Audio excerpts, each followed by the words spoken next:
हाय मैत्रिणींनो, आज आपण सहावारी साडीपासून नऊवारी साडी क्विक कशी नेसायची लहान मुलींना ते शिकणार आहोत. सुरुवातीला आपण मिडल पार्टिंग करून नॉट बांधून घेतली आहे. नॉट बांधून घेतल्यावरती आपण पदर तर आधी सेट करून ठेवलेला आहे. तो पिन करून घेतलाय, तो लावून घ्यायचा आहे. आणि त्याची शक्यतो लहान मुलींना नेसवायचं तर छोट्या-छोट्या प्लेट्स आपण कराव्यात. जेणेकरून त्यांना अडचण होणार नाही. तसंच मग मागच्या साईडचा पदर व्यवस्थित करून घेतल्यावर मागच्या साईडनीच आपण पदराचा जो शेवटचा शेव आहे तो नीट करून घेऊन खालून खेचून घ्यायचा आहे.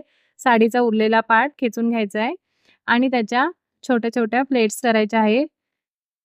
प्लेट्स व्यवस्थित करून घ्यायच्या आहेत आणि त्या खोचायच्या आहेत. खोचल्यानंतर जो खालचा पार्ट आहे त्याचा आपण बामणी काष्टा म्हणून उपयोग करणार आहोत आणि तो व्यवस्थित प्लेट्स त्याच्या पण छोट्याशा प्लेट्स करून तो पण खोचून घ्यायचा आहे.